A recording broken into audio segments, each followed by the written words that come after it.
Hi, Mystery Recap here. Today, I'm going to explain a German-American psychological thriller mystery film called Flight Plan. Spoilers ahead. Watch out and take care. It is a tough night for Kyle Pratt. Kyle is an American aircraft engineer recently widowed by the death of her husband in Berlin. She has to take her husband's body on a flight to the US with her 4-year-old daughter, Julia. To help her with her anxiety, Kyle takes pills as prescribed by her doctor. The next morning, it is snowing outside. A taxi is waiting for them to take them to the airport. While at the airport, Kyle loses Julia. She panics. She sees strangers, couples, foreigners, adults. But nobody kid-sized. She turns again. There's Julia, over by a sundry stand. With an angry tone, she advises her not to wander around without her permission. Kyle and Julia will soon board a plane that Kyle helped design. They are the first to enter the cabin. Julia looks out her window. Then she steams that window up with her breath and draws a little heart in the steam with her finger, a tiny, clumsy heart. Then Kyle takes a nap. Awakening from her nap, she realizes that Julia has disappeared from her seat. Kyle tries to ask other passengers, but none of the passengers recall seeing her. A flight attendant suggests that Julia might be playing with children of her age. Kyle walks down the aisle, trying to find her, but still no sign of Julia. Kyle continues to look around with an unease that's beginning to grow. She rechecks their row, where they'd fallen asleep. She looks under that blanket and finds the one-armed bear. But no Julia. That's weird. Julia wouldn't go anywhere without her bear. Then she contacts a flight attendant, Stephanie, to help her find Julia. Stephanie agrees to help her and makes an announcement of a missing child. A moment later, however, to her surprise, Stephanie tells her there is no record of her daughter boarding the flight. Kyle is confused. She is very sure her daughter was there with her, so she tries to prove it by showing her boarding pass. However, Kyle is unable to find Julia's boarding pass. And she also finds that her daughter's backpack is missing from the overhead bin, which is impossible because Julia couldn't have reached up here by herself. She's not tall enough. Seeing this situation, a sky marshal, Gene Carson, begins to monitor her while she's searching for her daughter. Kyle demands to see the captain, Marcus Rich, to get him involved in the search for her daughter. Hearing that there's no record of her daughter boarding the flight, the captain asks if Kyle is under any medication right now. Kyle says that she was taking sleeping pills to help her with anxiety due to her husband's death. Kyle further reveals that her husband died falling from their roof 6 days ago, which she refuses to believe was suicide. The captain and the other crew members suspect that Kyle has become unhinged by her husband's death and has imagined bringing her daughter aboard. Kyle insists on looking for Julia from nose to tail. Captain Rich reluctantly agrees and orders the crew members to do a thorough search. The lights in the cabin are turned on. An announcement is made to all passengers not to leave their seats. Stephanie goes down to the avionics section, looking around, but still no 4-year-old girls. While Pratt is busy searching, she sees an Egyptian. She confronts him as she recognizes him from somewhere. She tries to remember, but her brain's too scrambled right now. Kyle then asks the captain to look for Julia in the cargo hold.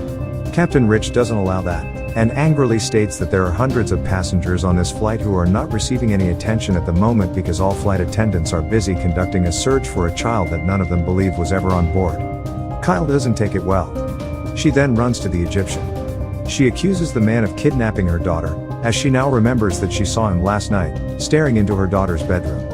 The man is annoyed at being accused. Then, he shows proof of receipt of the hotel where he lived, which is nowhere near her apartment. Then, chaos ensues. Kyle forces the man to confess. They fight. Carson, who is fed up with her behavior, states that her husband's death makes more sense now.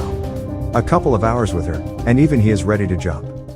Not long after, Captain Marcus receives a wire from the hospital in Berlin that says Julia was with her father when he fell off the roof and also died of internal injuries. Now, the crew believes she is delusional. Kyle furiously denies it. She is very sure that Julia is still alive and still on the plane. Carson now feels that Kyle is a threat by making up such a story, so he handcuffs her and keeps her in her seat. A therapist, Lisa, approaches and tries to console her, causing Kyle to doubt her own sanity. She now begins to accept her daughter's death. However, she then notices that a heart Julia had drawn earlier on the window next to her seat is real. Kyle becomes increasingly convinced that something weird is going on. She then convinces the therapist to let her use the bathroom. Instead of doing so, She climbs into the upper compartment and sabotages the aircraft's electronics, deploying the oxygen masks and interrupting lighting. All passengers and crew start to panic, but Carson realizes that Kyle is the one behind this. She uses the chaos to take a dumbwaiter to the lower freight deck.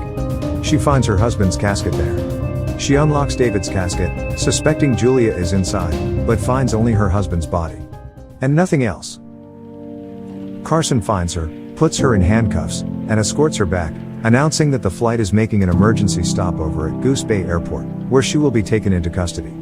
As she's escorted to her seat, one of the passengers begins to applaud. The applause spreads, filling the deck. Some others are staring at her, including the Egyptian. Kyle reaches the back row, where she stops and sits there. Kyle makes a final plea to Carson that she needs to search the plane upon landing. Carson considers for a moment, then decides to speak to the captain.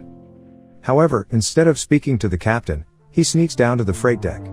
There, he removes 2 explosives and a detonator concealed in David's casket.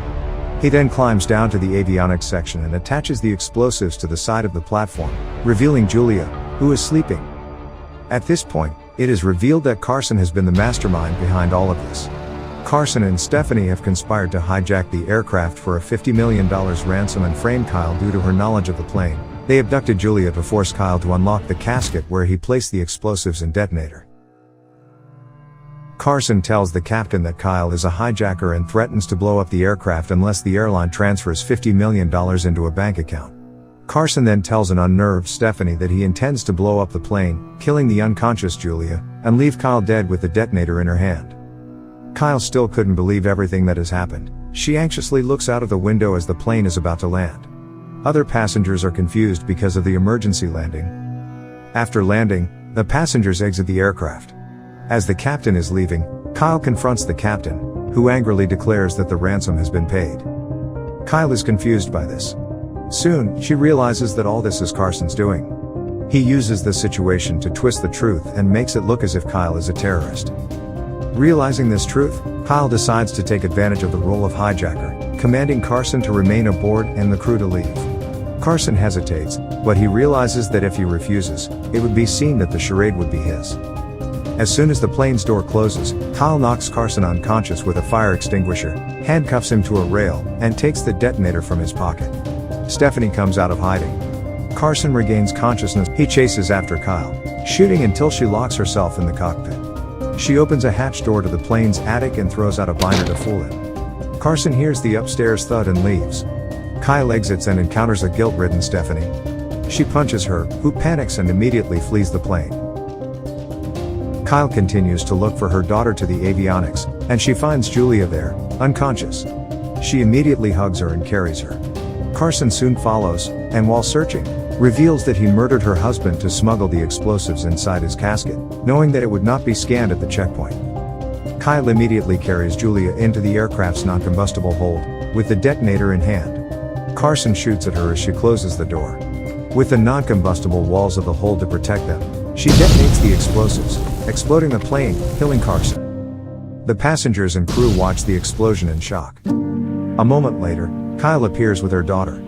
As Kyle carries her daughter out onto the tarmac, all the passengers are shocked upon realizing that she had been telling the truth the whole time. The next morning, at the airport terminal, Captain Rich approaches and apologizes to Kyle for his skepticism. Stephanie is led away by the FBI in handcuffs, wherein an agent informs them that the Berlin mortuary director has also been arrested.